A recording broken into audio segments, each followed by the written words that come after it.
Today, I'll talk about the idea of using a scale or using your weight to measure progress. This can get a lot deeper than a simple yes or no. Psychology and mindset play a major role in it, and it's going to depend a lot on each individual. So, what does your weight represent? It's a number that shows up on the scale. It tells you the force of your body that your body's putting down into the ground from gravity.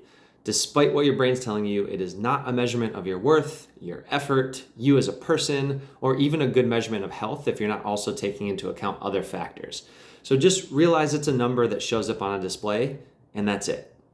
What's sad but true is the situation I've seen with clients over the years is I'll say, how do you feel? I feel good. I feel better than before. How's your energy? It's good. I feel like I have more of it. How are your clothes fitting? They seem to be looser.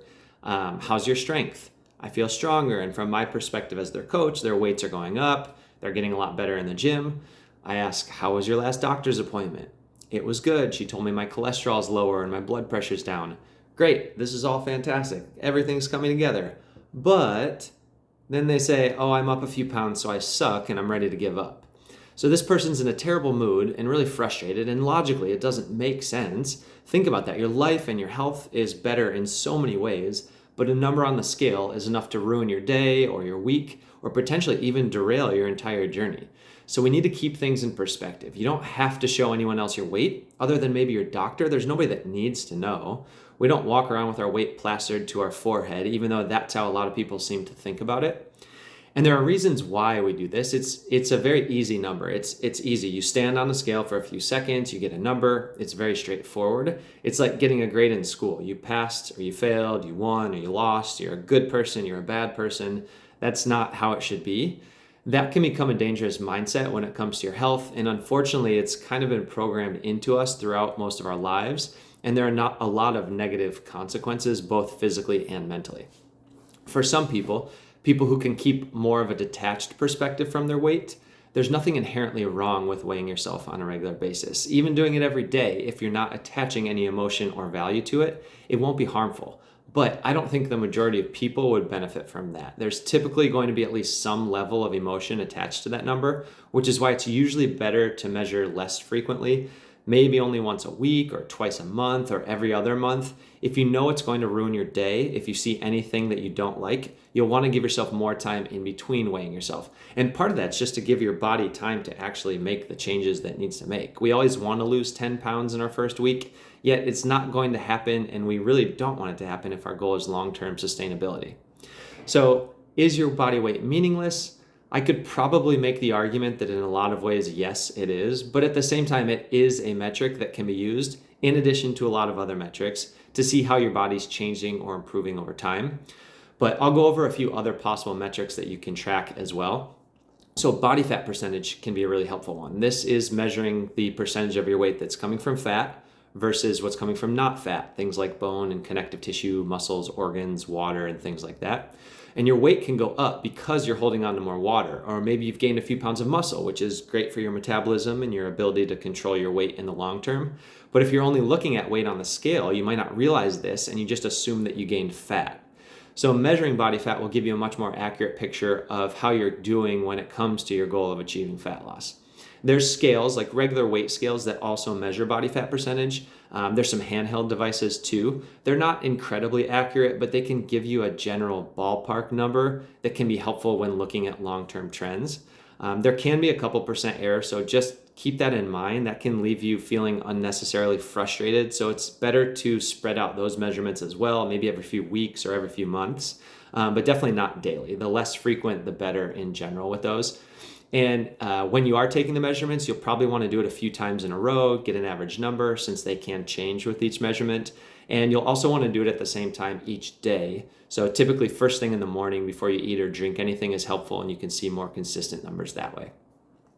Then you have more complex measurements like DEXA, BOD-POD, or underwater weighing. These are going to be much more accurate ways to measure body fat, but you can't do them from home and there's more of a cost involved. So for these, in an ideal world, you could check maybe every few months. If you're trying to be really aggressive with your goals, maybe every 2 to 3 months. If you're taking more of a slower approach, a more long-term approach, maybe every 3 to 6 months. Or if you're more just kind of maintaining and want to see how you're doing every once in a while, like once a year is a good time frame for that.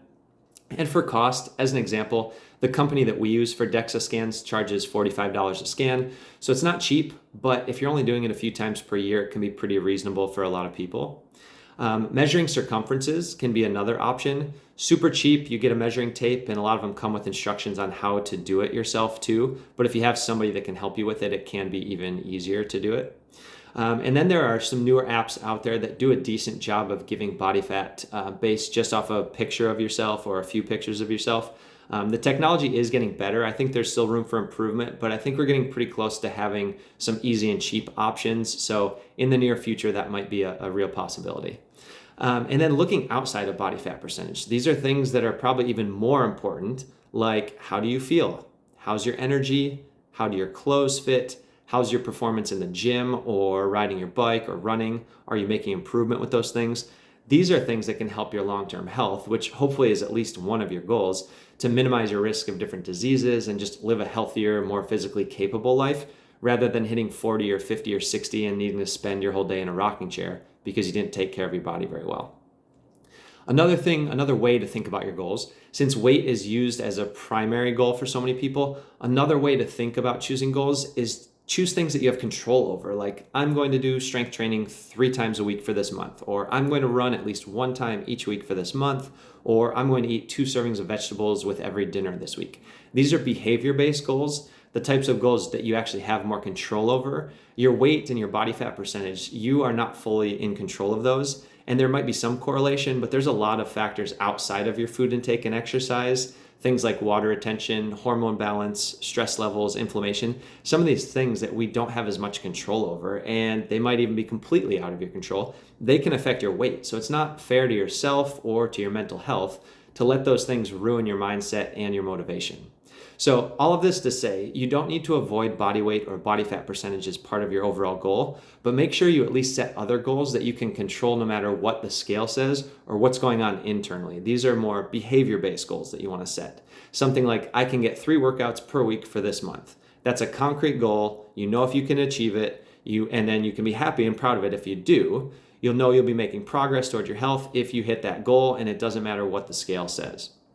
So I know this video probably won't be enough to make someone who's closely tracking their weight to completely stop, and that's okay. I just ask that you think a little bit bigger, think outside the scale, pick at least one other metric or one other goal, preferably a behavior-based goal like we talked about, that you can work towards. You can start to shift some of the focus away from your body weight, which should help you maintain a healthier mindset as you work towards your goals and just work toward overall better health and happiness.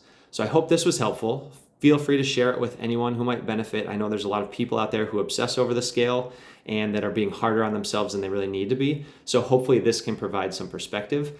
Let me know if you have any questions. Thanks for listening.